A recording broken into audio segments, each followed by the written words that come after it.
Bien.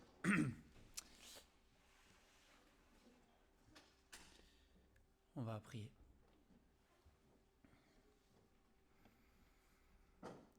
Seigneur notre Dieu, quelle grâce, Seigneur, quel privilège ce matin encore, que de pouvoir nous pencher sur ta parole, Seigneur, librement et, oui, Seigneur, pleinement. Merci pour cette grâce, merci pour tout ce que tu fais, Seigneur. Merci parce que ton esprit aussi, Seigneur, est vivant et que dans chacun de nous, Seigneur, il agit, il est actif, Seigneur.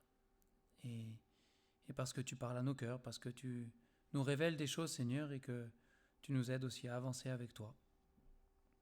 Te bénissons pour cela, te prions de garder ces moments encore ce matin, que ce soit des moments précieux, que de plonger dans ta parole et que aussi de profiter de louer ensemble, Seigneur, de t'adorer. Nous remettons encore les plus jeunes qui vont aussi recevoir de toi. Et Seigneur, nous persévérons à prier que tu puisses te révéler à eux, Seigneur, parler à leur jeune cœur et qu'ils puissent s'attacher à toi, Seigneur, et croire en toi et être sauvés. Merci parce que là aussi tu es le Dieu de la fidélité, de génération en génération. Nous te louons et veuillez encore nous conduire ce matin. Prends soin de tous ceux, c'est vrai, qui n'ont pas pu se joindre à nous, Seigneur, et que là où ils sont, tu puisses eux aussi les fortifier. Au nom du Seigneur Jésus. Amen.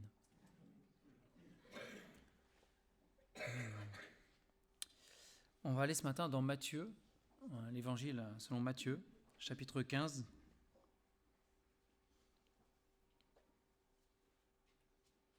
Alors on va lire à partir du chapitre 15, verset 29. Et on ira jusqu'au chapitre 16, verset 16. Et on va commencer en Matthieu 15, 29.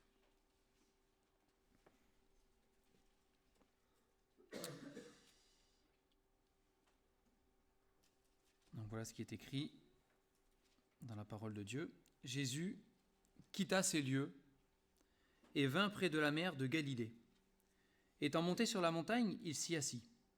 Alors s'approcha de lui une grande foule, ayant avec elle des boiteux, des aveugles, des muets, des estropiés et beaucoup d'autres malades. On les mit à ses pieds et il les guérit, en sorte que la foule était dans l'admiration de voir que les muets parlaient, que les estropiés étaient guéris, que les boiteux marchaient, que les aveugles voyaient, et elle glorifiait le Dieu d'Israël. Jésus, ayant appelé ses disciples, dit : « Je suis ému de compassion pour cette foule, car voilà 3 jours qu'ils sont près de moi, et ils n'ont rien à manger. Je ne veux pas les renvoyer à jeun, de peur que les forces ne leur manquent en chemin. » Les disciples lui dirent : « Comment nous procurer dans ce lieu désert assez de pain pour rassasier une si grande foule ?» Jésus leur demanda : « Combien avez-vous de pain ? » « 7, répondirent-ils, et quelques petits poissons. Alors, il fit asseoir la foule par terre, prit les 7 pains et les poissons, et après avoir rendu grâce, il les rompit, et les donna à ses disciples qui les distribuèrent à la foule. Tous mangèrent et furent rassasiés, et l'on emporta 7 corbeilles pleines de morceaux qui restaient. Ceux qui avaient mangé étaient 4000 hommes, sans les femmes et les enfants. Ensuite, il renvoya la foule, monta dans la barque et se rendit dans la contrée de Magadan. Les pharisiens et les sadducéens abordèrent Jésus et, pour l'éprouver, lui demandèrent de leur faire voir un signe venant du ciel. Jésus leur répondit : « Le soir, vous dites « il fera beau », car le ciel est rouge. Et le matin, « il y aura de l'orage aujourd'hui, car le ciel est d'un rouge sombre. » Vous savez discerner l'aspect du ciel, mais vous ne pouvez discerner les signes des temps. Une génération méchante et adultère demande un miracle. Il ne lui saura donner d'autre miracle que celui de Jonas. Puis il les quitta et s'en alla. Les disciples, en passant sur l'autre bord, avaient oublié de prendre les pains. Jésus leur dit : « Gardez-vous avec soin du levain des pharisiens et des sadducéens. » Les disciples raisonnaient en eux-mêmes et disaient : « C'est parce que nous n'avons pas pris de pain. » Jésus, l'ayant su, dit : « Pourquoi raisonnez-vous en vous-même, gens de peu de foi, sur le fait que vous n'avez pas pris de pain ? Êtes-vous encore sans intelligence ? Et ne vous rappelez-vous plus les 5 pains des 5000 hommes et combien de paniers vous avez emportés, ni les 7 pains des 4000 hommes et combien de corbeilles vous avez emportés ? Comment ne comprenez-vous pas que ce n'est pas au sujet de pain que je vous ai parlé ? Gardez-vous du levain des pharisiens et des sadducéens. » Alors, ils comprirent que ce n'était pas du levain du pain qu'il avait dit de se garder, mais de l'enseignement des pharisiens et des sadducéens. Jésus, étant arrivé dans le territoire de Césarée de Philippe, demanda à ses disciples : « Qui suis-je au dire des hommes ? Moi, le Fils de l'homme. » Ils répondirent : « Les uns disent que tu es Jean-Baptiste, les autres Élie, les autres Jérémie ou l'un des prophètes. » « Et vous, leur dit-il, qui dites-vous que je suis ? » Simon-Pierre répondit : « Tu es le Christ, le Fils du Dieu vivant. » On va lire le verset 17. Jésus, reprenant la parole, lui dit : « Tu es heureux, Simon, fils de Jonas, car ce ne sont pas la chair et le sang qui t'ont révélé cela, mais c'est mon Père qui est dans les cieux. » Là, on va s'arrêter là, même si on pourrait continuer la lecture jusqu'à la fin de Matthieu, mais pas ce matin. Pas ce matin. Donc ici, on a une partie de la vie du Seigneur Jésus sur la terre qui nous est rapportée. Et les deux premières choses sur lesquelles je voudrais qu'on s'attarde là, donc à partir du verset 29 jusqu'au verset 32 à peu près, c'est le caractère du Seigneur Jésus, le caractère de Dieu, qui n'est pas insensible. Dieu, et c'est beau, Dieu, notre Dieu, le Dieu de la parole de Dieu, celui que nous connaissons, il n'est pas un Dieu qui est insensible à notre sort. Il n'est pas insensible à ce que nous vivons, à ce que nous traversons. C'est pas parce qu'il est Dieu, et qui nous semble peut-être un peu lointain, un peu je ne sais pas où, parfois, que Dieu est insensible.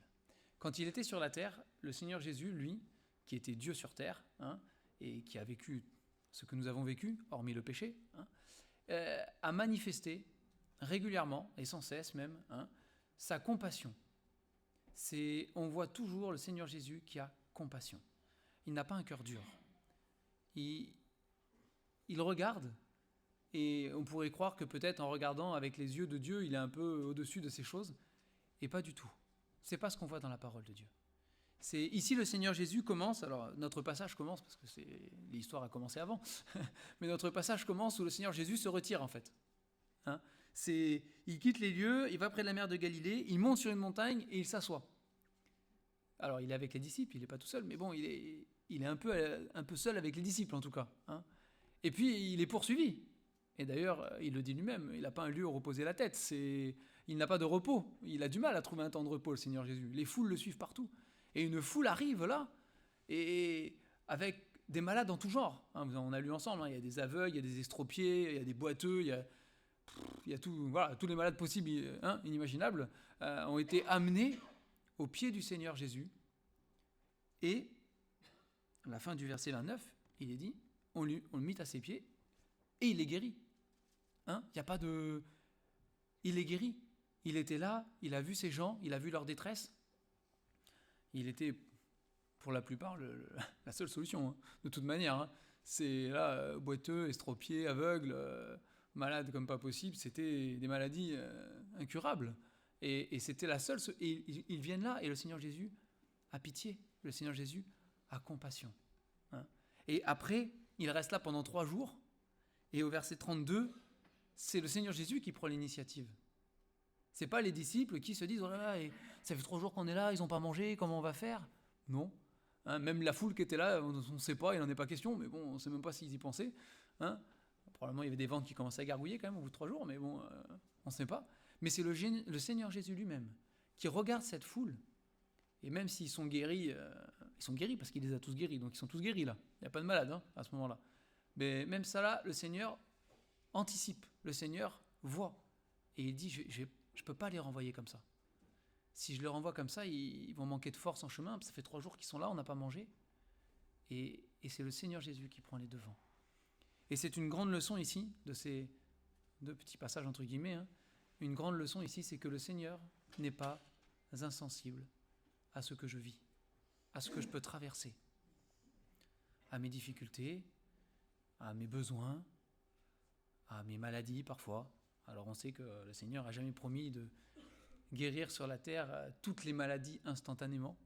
Ça c'est clairement révélé dans la parole de Dieu. Et on a l'exemple de Job qui, par exemple, va souffrir dans sa maladie pendant de nombreuses années peut-être. En tout cas, c'est long. Il n'y a pas de délai dans la vie. c'est pas dit les délais, mais c'est clairement pas une semaine. Hein. C'est long, avant que le Seigneur restaure les choses. Hein. Mais voilà, le Seigneur n'a pas promis de tout, mais le Seigneur n'est pas insensible. Le Seigneur voit, le Seigneur sait, le Seigneur connaît. Et il y a bien des versets dans la parole de Dieu aussi, qui vont dans ce sens, et qui nous montrent que le Seigneur Jésus a de l'intérêt pour nous, aujourd'hui, pour ce que nous sommes, ce que nous ressentons, ce que nous vivons, pour nos émotions aussi. Hein, on pense, on ne peut pas prendre tous les épisodes, mais on pense à cette femme adultère aussi, hein, qui a été amenée là, devant Jésus. Alors il y avait une question de piéger Jésus aussi, bien sûr, mais au-delà de ça, au-delà des pièges tendus par ceux qui étaient là, et il y avait cette femme hein, qui était dans la honte là. Alors certes, elle avait péché, c'est pas la question. Hein. Elle n'était pas toute seule à avoir péché a priori, mais elle avait péché. C'est elle qui était là, hein, et il y avait la honte et tout. Et le Seigneur Jésus va dire, mais qui n'a jamais péché hein? Celui qui n'a jamais péché lui jette la première pierre. Et puis tout le monde s'en va. Et puis le Seigneur Jésus qui va pardonner, qui va user de compassion. Hein. C'est sans cesse, que ce soit dans nos échecs, dans nos chutes, que ce soit dans nos émotions parfois, dans nos angoisses, dans nos détresses. On a cette certitude, parce que la parole de Dieu l'affirme. Dieu n'est pas insensible à mon sort. Job, ça fait partie des choses hein, dans l'histoire de Job, où Job parfois il est border, hein, il est limite. Hein. On comprend dans sa détresse, des fois il se dit, mais c'est pas possible. Tu te soucies pas de moi. Tu t'es trompé, ça devait t'attirer sur quelqu'un, bam, c'est tombé sur moi, et maintenant tu me laisses comme ça. C'est les moments où Job, et on le comprend, hein, mais il franchit pas la limite, il va jamais renier Dieu derrière, mais non, nous avons l'assurance dans la parole de Dieu que jamais Dieu n'est insensible à ce que je vis, et ça c'est fort, et qu'il est plein de compassion. Il a de la compassion, il est ému. Alors c'est fort, hein, je suis ému de compassion ici. Hein. Il y a d'autres fois où ça revient dans la Bible, hein, mais ému de compassion. C'est vraiment, il est saisi au fond de lui-même. Au fond de lui-même. C'est fort, c'est fort. On a vu aussi, mardi dernier, hein, on a fait le parallèle entre Joseph, dans l'Ancien Testament, hein, fils de Jacob, Joseph et puis Jésus, hein, Joseph en type de Christ. Et on a vu, hein, Jésus pleura aussi, c'est marqué. Hein, il a pleuré. Il a pleuré quand Lazare est mort, il a pleuré aussi sur Jérusalem. Hein, Jérusalem, Jérusalem, toi qui tues et qui lapides les prophètes, là, combien de fois ai-je voulu te rassembler sous mes ailes, comme une poule rassemble ses poussins, et tu ne l'as pas voulu. Et je pense que c'était nécessaire que les hommes voient Jésus pleurer. C'était nécessaire. Et c'était nécessaire que ce soit écrit dans la parole de Dieu. Le Seigneur Jésus a pleuré. C'est quelque chose quand même. Hein. C'est Jésus pleura. On dit souvent c'est le plus petit verset de la Bible. Bon, c'est nous qui avons découpé les versets, hein. Donc c'est facile à dire, mais Jésus pleura. C'est marqué. C'est le cœur de Dieu. Et il n'a pas changé. Hein, il a beau avoir retrouvé sa gloire divine, hein, quitté pour un temps, il n'a pas changé. Le cœur de Jésus est toujours le même que celui qu'il était quand il était sur terre. Et sans aucun doute encore, des fois le Seigneur Jésus pleure. Il n'y a pas de raison. C'est le même cœur, de même que Dieu des fois pleure, de voir cette humanité perdue, qui malgré toutes les mains tendues le rejette. C'est sûr, c'est sûr. Et ça, c'est quelque chose de grand. Et c'est quelque chose qui doit, en tout cas nous faire du bien. Savoir que le Seigneur Jésus a compassion de moi et qu'il se soucie de ma vie et de ce que je vis. C'est la première chose que je voulais souligner ici, qui me semble vraiment importante. La deuxième chose, c'est la dissonance ou la différence qu'il y a entre nos yeux humains et le regard de Dieu, entre nos raisonnements d'hommes et le raisonnement de Dieu, et la foi que Dieu nous demande. C'est ici, le Seigneur Jésus, verset 32, on vient de le voir, il est ému de compassion pour cette foule. Il se dit, je ne peux pas les renvoyer comme ça. C'est pas possible. Il faut faire quelque chose. Hein, il faut faire quelque chose. Et au verset 33, on a les yeux de l'homme et les disciples qui répondent, bah oui, mais Seigneur, on est dans un lieu désert. Hein, comment on va trouver dans ce lieu désert assez de nourriture? Alors, ils étaient 4000 hommes, sans compter les femmes et les enfants. Donc, vous rajoutez aux 4000 hommes le nombre de femmes et d'enfants qu'il pouvait y avoir. On ne va pas faire un calcul pour essayer d'imaginer, mais ça fait beaucoup. Beaucoup trop pour 7 pains et quelques petits poissons. Beaucoup trop. Et il n'y a pas de supermarché à la ronde. Hein, les disciples regardent, il n'y a pas de supermarché, il n'y a rien. C'est là, vraiment, c'est un lieu désert. Et ça, c'est le regard de l'homme. Jésus, ici, lui, il exprime juste le problème que lui voit, hein, la compassion qu'il a. Et en retour, ah ouais, mais regarde, c'est un lieu désert, on va rien trouver, comment on va faire, etc. Et Jésus leur demande, alors, c'est presque, on a envie de dire, c'est presque anecdotique la manière dont ça se passe, parce que Jésus leur demande combien vous avez, comme si ça allait changer quelque chose. Il est bien évident qu'il n'avait pas assez pour nourrir toute cette foule dans tous les cas. Je veux dire, vous imaginez 4000 hommes, plus les femmes, plus les enfants. Ils n'allaient pas dire, ah bah attends, on va compter parce que ça se trouve, on a assez, quoi. Bien évidemment qu'ils n'avaient pas assez. Ils avaient bien évidemment pas assez de nourriture pour des milliers d'hommes. Vous imaginez le transport? Tout le monde le saurait. Hein, alors ils comptent quand même, ils vont quand même compter. Bon, le compte est vite fait, hein, il n'y en a pas beaucoup. Ils n'ont pas mis des heures à compter. Hein. C'est 7 pains et quelques petits poissons. Et pour le Seigneur, aucun problème. Alors, ce qui est fort, et ce qu'il faut rappeler, et le Seigneur le rappelle plus loin, et on va y venir après, c'est qu'en fait, ce n'est pas la première fois que le Seigneur le fait. C'est la deuxième fois. Et oui, ce n'est pas la première fois. Et il y avait déjà eu une fois où il s'était retrouvé exactement dans la même situation, et où il n'y avait pas de solution. Et où le Seigneur avait multiplié, déjà une première fois. Donc c'est la deuxième fois. Et même si c'est la deuxième fois, même raisonnement. Comment on va faire? Alors bon, il y a le miracle du Seigneur qui est là. Hein. Et ça, c'est Dieu. Il n'y a rien à dire. C'est le miracle de Dieu. Et puis avec 7 pains et quelques petits poissons, il arrive à nourrir des milliers d'hommes. Et puis, même s'il n'y avait rien, même s'ils avaient dit on n'a même pas un pain, même pas un poisson, est-ce que ça aurait changé quelque chose? Pour le Seigneur, ça n'aurait rien changé. Avec rien du tout, il aurait fait. Hein, c'est pas un problème, parce que c'est le Dieu créateur et c'est le Dieu tout-puissant. Et donc, il y a cette dissonance entre le regard de Dieu et le regard que nous on a parfois, le regard des hommes. Il y a aussi cet épisode juste après, au chapitre 16, avec les pharisiens et les sadducéens qui demandent un signe du ciel pour savoir, etc. Et encore une fois, Jésus dit, mais il y a 2 regards et vous n'êtes pas capable de voir au-delà de vos propres yeux. Avec vos propres yeux d'homme, vous arrivez à discerner la météo. En fonction de comment est le ciel le soir, vous dites, ah, demain matin, il va faire tel temps. Et en fonction du ciel du matin, vous dites, ah, bah, dans la journée, on va avoir ça.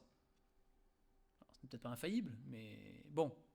Vous avez des yeux pour le voir et vous arrivez à déduire des choses de ce que vous voyez avec vos yeux humains. Certaines choses. Hein. Mais par contre, les signes des temps, vous êtes incapable de les voir. Il y a une séparation entre les choses du regard de l'homme et les choses qui viennent de Dieu, qui sont de Dieu. Et après, quand le Seigneur, dans l'épisode juste après, à partir du verset 6, quand le Seigneur Jésus va parler aux disciples, encore une fois, de choses spirituelles, hein, en leur disant, gardez-vous du levain des pharisiens, on a oublié les pains. Malheureux que nous sommes. Mince alors, on a oublié les corbeilles. Oh là là. Ah oui, c'est sûr, c'est pour nous faire un reproche là-dessus qu'il nous dit ça. Et c'est là que le Seigneur Jésus va leur dire qu'ils ont déjà vécu la chose 2 fois quand même. Hein. Il leur dit, on peut le relire, hein. On va le relire parce que c'est important. À partir du verset 7, les disciples raisonnaient en eux-mêmes et disaient, c'est parce que nous n'avons pas pris des pains. Malheureux que nous sommes. Hein. Et Jésus, verset 8, l'ayant su, pas difficile pour Jésus, hein, il n'a pas écouté aux portes, hein, il connaît les cœurs et les pensées. Jésus, l'ayant su, dit, pourquoi raisonnez-vous en vous-même, gens de peu de foi, sur le fait que vous n'avez pas pris de pain? Êtes-vous encore sans intelligence et ne vous rappelez-vous plus les 5 pains des 5000 hommes et combien de paniers vous avez emportés, ni les 7 pains des 4000 hommes et combien de corbeilles vous avez emporté. Comment ne comprenez-vous pas que ce n'est pas au sujet de pain que je vous ai parlé? Et puis après il continue. Donc là, c'est là que le Seigneur Jésus le rappelle, vous l'avez quand même vécu 2 fois. Et vous vous inquiétez des corbeilles de pain qu'on a laissées, que vous avez oubliées? Est-ce que ça va changer quelque chose d'avoir 1 poisson, 3 poissons, 5 poissons, 7 poissons, 0 poisson? Au bout d'un moment, vous êtes avec moi là. En plus, c'est vraiment avec lui. Enfin, je veux dire, c'était physique, ils le voyaient. Alors le Seigneur aussi est avec nous de manière invisible. Mais eux le voyaient, ils pouvaient le toucher. Et d'ailleurs, l'apôtre Jean le dit, celui que nous avons entendu, celui que nous avons vu, que nous avons touché de nos mains. Ils étaient là. Il dit quand même, les gars, les corbeilles, c'est bon quoi. Il n'y a pas que ça dans la vie. Il n'y a pas que ça dans la vie. Comment ne comprenez-vous pas? Comment ne comprenez-vous pas? Alors ça paraît dur, les paroles de Jésus ici quand même. Si on revient justement sur le verset 9, ça paraît... êtes-vous encore sans intelligence? Alors, quand même, c'est pas très sympa, c'est assez dur comme parole. Gens de peu de foi. Gens de peu de foi. Alors, gens de peu de foi, ça revient plusieurs fois dans la bouche du Seigneur Jésus pour qualifier aussi les disciples. C'est dans la barque. Quand la barque va sombrer et qu'il dort et qu'il le réveille en panique et tout, machin, il leur dit, mais jusqu'à quand vous supporterai-je, homme de peu de foi, gens de peu de foi, gens de peu de foi. Parce qu'il y a un grand écart, on peut le dire comme ça, il y a un grand écart entre nos manières de raisonner, nos manières de penser, nos manières de voir, et puis la manière de Dieu. C'est opposé. Et d'ailleurs, la Bible dit, entre la chair et l'esprit, il y a opposition. Il y a opposition. Et ces choses sont opposées. Et nous sommes appelés, en marchant avec le Seigneur, en grandissant avec le Seigneur, en lisant la parole de Dieu, en expérimentant des choses. Il le rappelle, c'est 2 fois quand même. Le expérimenter 2 fois, au bout d'un moment, il faut apprendre la leçon, quoi. 1 fois, 2 fois, je veux bien, 3 fois, bon, les gars, quand même, c'est bon, on va pas s'inquiéter pour ce qu'on va manger, on a compris que ça va, quoi. C'est tranquille. Jésus va pourvoir, je suis là, quoi. Et on est appelé à faire confiance à Dieu. On est appelé à grandir. Et on est appelé aussi à calquer notre vision sur la vision de Dieu. Alors, ce n'est pas quelque chose qui est naturel à nos cerveaux humains et à notre nature humaine, mais par l'Esprit de Dieu qui vit en nous, c'est le travail que Dieu fait dans nos vies. Et si on accepte de marcher avec lui, si on accepte de vivre par la foi, parce que c'est là qu'est la clé aussi. C'est ce qu'il leur dit ici, gens de peu de foi. Gens de peu de foi. Ayez confiance. Si vous avez confiance, si vous croyez réellement, et pas juste des paroles ou des chants d'un dimanche, mais si vous croyez réellement dans votre cœur que je suis le Fils de Dieu, et c'est la déclaration de Pierre juste après, que je suis vraiment le Fils de Dieu, que je suis Dieu lui-même. C'est le Sauveur, mais le Dieu puissant, le Dieu créateur. Si vous le croyez vraiment, commencez à voir les choses comme moi je les vois, à ressentir les choses comme moi je les ressens. Ça, c'est le travail de l'Esprit qui est en nous. Quand on se convertit, quand on accepte le Seigneur Jésus comme notre Sauveur, la Bible dit que le Saint-Esprit vient vivre dans nos cœurs, qu'il change tout, qu'il transforme notre être, notre cœur, notre manière de penser, notre manière de voir les choses. On commence à voir les choses avec les yeux de Dieu. Et ça change tout. Ça change tout. Je me rappelle quand je me suis converti, j'allais au travail en vélo, et tout ce que je voyais, c'était différent. Ça n'avait plus rien à voir. C'était le même trajet que je faisais avant. Je n'avais pas changé de route. Je prenais toujours la même route, mais les choses étaient différentes. Parce que c'était avec les yeux de Dieu. Et les choses qui me paraissaient insignifiantes, je les trouvais extraordinaires. Alors que c'était, en soi peut-être pas incroyable, mais pour moi c'était incroyable. Pour moi c'était extraordinaire. Ou même la nature, la création, ou un lever de soleil, un coucher de soleil. Je l'ai déjà dit plusieurs fois, mais c'est quelque chose pour moi qui m'avait marqué. Je me suis dit, purée, mais en fait, Dieu il a créé ça juste pour moi, en fait. Juste pour que j'en profite, c'est incroyable, c'est trop beau, quoi. C'est trop beau. J'ai trouvé ça beau avant, mais c'était beau, quoi. Mais là, c'est parce que Dieu l'avait fait pour moi. C'était l'artiste qui avait créé ça pour que moi, je puisse en profiter. Et nos yeux, notre regard, par la foi, parce que c'est par la foi, doivent changer.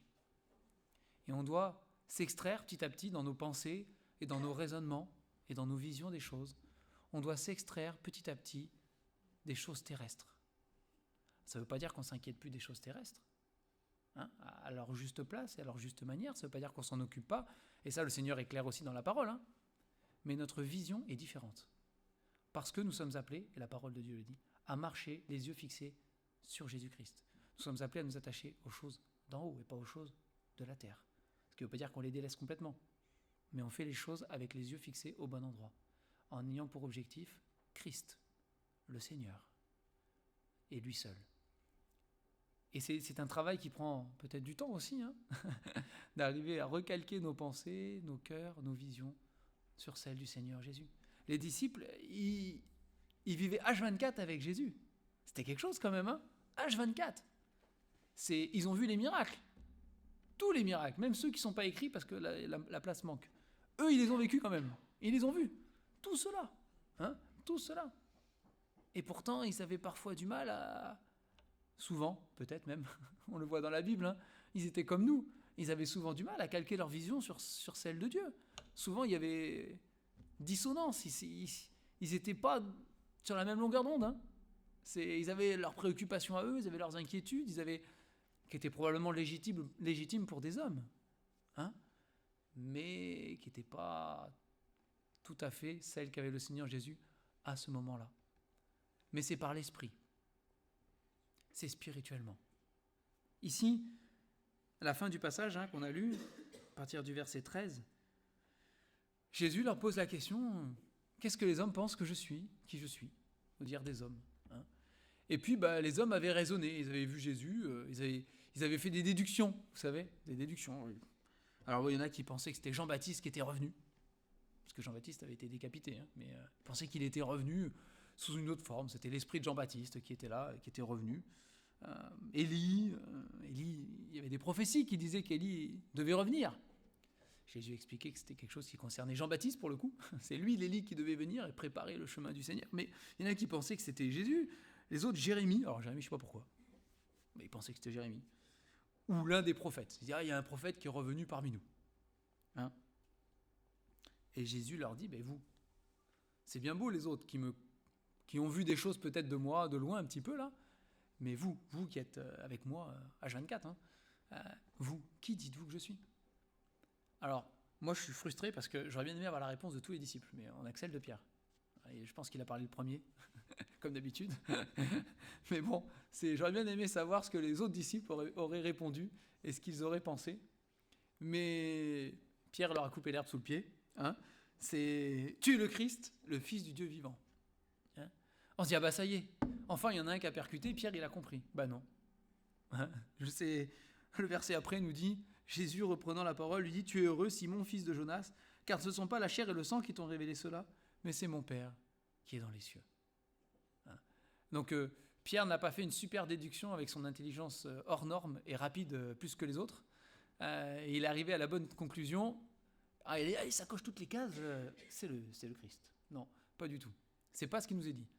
Ce qui ne veut pas dire que personne ne peut y arriver, hein, mais c'est pas ce qui nous est dit. Il dit non. C'est pas la chair et le sang qui t'a révélé ça. C'est pas ton intelligence, c'est pas toi. Tu n'as pas été plus malin que tes autres copains côté de toi, là, hein, les 11 autres qui étaient là. Non. C'est mon Père qui te l'a révélé. Ça, c'est quelque chose qui vient d'en haut. Tu l'as reçu d'en haut. C'est l'Esprit de Dieu, encore une fois, hein, c'est le Saint-Esprit. C'est l'Esprit de Dieu qui t'a révélé ces choses et qui t'a permis de voir cela et de comprendre cela. Et ce n'est pas une petite chose, hein. C'était une grande chose, de comprendre que Jésus était le Christ. Loin, le Messie, l'envoyé, le Sauveur, hein, le Fils de Dieu, celui qui non seulement vient sauver, mais qui un jour va régner pour l'éternité, qui régnera pour toujours. Le roi des rois. Hein, le Christ, c'est lui. Hein. Le Fils de Dieu, c'est le roi des rois et le Seigneur des seigneurs aussi. Hein. C'est celui qui était promis. Celui qui était promis depuis tant d'années par les prophètes, depuis des siècles. Des millénaires pour certains. Hein, parce que Moïse, on est 1500 avant. Hein. Donc ça date. Hein. Les prophéties n'étaient pas récentes hein, pour certaines. Hein. Elles étaient bien, bien anciennes. Et c'est lui qui réalise toutes ces choses. Et c'est grand. Et c'est très grand. Mais c'est l'Esprit de Dieu. Et c'est pourquoi nous devons, nous aujourd'hui, pour avoir cette lucidité spirituelle, ce discernement, si vous voulez l'appeler comme ça, ou je ne sais pas le mot que vous voulez employer, peu importe, mais pour voir avec les yeux de Dieu, de manière toute simple déjà, pour voir les choses avec les yeux de Dieu, il nous faut le secours de l'Esprit. Il nous faut vivre de l'Esprit. Il nous faut être remplis, dit la parole de Dieu, remplis du Saint-Esprit. Et pour cela, nous devons vivre par la foi. Nous devons faire confiance à Dieu. Nous devons nous soumettre à la parole de Dieu aussi, et à ce qu'elle dit. Marcher selon ses lois, selon ses voies, selon ses enseignements. Et les aimer, c'est pas juste marcher avec un cœur en rebelle, c'est les aimer, prendre plaisir, comme le psalmiste le chante de nombreuses fois dans les psaumes. Il prend plaisir à la loi de l'Éternel. Il prend plaisir à la droiture plutôt qu'au mensonge, à la justice plutôt qu'à l'injustice, à l'honnêteté plutôt qu'à la malhonnêteté. Il prend plaisir à ces choses-là. C'est un plaisir pour lui, dans sa vie, de marcher d'une manière intègre, d'une manière juste et droite. Et ça, c'est quelque chose qui doit faire partie aussi de nos sentiments envers le Seigneur et pour marcher avec Dieu. On doit prendre plaisir à ces choses-là. On doit prendre plaisir aussi à la parole de Dieu, à la lire, même quand parfois elle nous met une bonne claque et un bon coup de pied derrière, parce qu'on en a besoin. On prend plaisir à ces choses-là. Parce que c'est la parole de Dieu. C'est ça la chose, c'est la parole de Dieu. Nous savons que c'est Dieu qui nous parle, qui nous conduit, qui nous exhorte, qui nous reprend s'il le faut, parfois un peu durement, mais c'est pas grave. C'est pour qu'on marche droit, qu'on marche selon la vérité. Et en prenant plaisir à ces choses-là, en marchant par la foi, alors l'Esprit sera libre dans nos cœurs d'agir, d'intervenir et de nous transformer, parce que c'est ce que dit la Bible, c'est le projet de Dieu pour chacun d'entre nous, de nous transformer de gloire en gloire à l'image de Jésus-Christ. Et nous pourrons, dans nos vies de tous les jours, sans être parfaits encore, mais nous en approchant, nous pourrons voir les choses aussi avec les yeux de Dieu, et pas juste avec nos raisonnements d'hommes, là, même si Dieu nous a donné des raisonnements, une intelligence, mais dans les choses spirituelles, notre raisonnement et notre intelligence, parfois, nous trompent. Et là, aux yeux des disciples, dans les circonstances qu'on a vues, il y en a d'autres, mais c'est un exemple, leur intelligence humaine et leur raisonnement, et Dieu dit, vous êtes sans intelligence. Vous faites des liens qui n'ont pas lieu d'être. C'est simplement par la foi. Avancez par la foi. Ayez confiance. Ayez confiance. Alors, je ne vais pas aller plus loin ce matin, mais que le Seigneur nous encourage à être transformés par lui, à vivre de l'Esprit vraiment, et à pouvoir vraiment voir avec ses yeux à lui, et à ressentir avec son cœur aussi. C'est pas qu'une question de raisonnement et de vision. On le voit, l'émotion qu'il y avait chez le Seigneur Jésus, cette compassion, cet amour qu'il y avait. Ça aussi, nos cœurs doivent vibrer au même son, à la même fréquence que lui. Je vais prier pour terminer. Seigneur, merci pour ta parole. Merci pour ce rappel ce matin que tu es un Dieu qui est proche et un Dieu sensible. Un Dieu sensible à nos vies, à nos détresses, à nos besoins, à nos circonstances, à nos maladies aussi, Seigneur, à nos souffrances, nos angoisses. Oui, tu es un Dieu qui est sensible. Un Dieu qui parfois pleure aussi. Tu es un Dieu parfait. Et Seigneur, comme le psalmiste le dit, qu'est-ce que l'homme pour que tu te souviennes de lui, ou le Fils de l'homme pour que tu prennes garde à lui? Et pourtant, Seigneur, et pourtant, tu nous as tellement aimés que tu as donné ta propre vie. Et tu prouves par ce sacrifice, Seigneur, combien tu nous aimes et combien tu te soucies de nous. Aide-nous, Seigneur, dans nos quotidiens à chacun, à rester conscients, oui, Seigneur, que tu te soucies de nous et que tu t'intéresses à nos vies. Et que parfois, Seigneur, si nous croyons que tu tardes à répondre à nos prières, c'est que tu as ta vision à toi, Seigneur. Tu as un plan parfait. et qu'entre-temps, Seigneur, notre foi puisse être victorieuse, Seigneur. Apprends-nous à marcher, Seigneur, et à vivre par la foi. Apprends-nous à compter sur toi. Apprends-nous à nous laisser transformer aussi par l'Esprit qui vit en nous. Que le Saint-Esprit puisse avoir vraiment pleine liberté dans nos cœurs pour nous remplir et nous façonner à l'image de Christ. Seigneur, nous savons que tu es tout-puissant et fidèle pour accomplir ce que tu as commencé en nous. Et selon ta parole, tu l'achèveras parfaitement, Seigneur. Merci. Aide-nous à te faire confiance, Seigneur, et à ne pas douter. Au nom du Seigneur Jésus. Amen.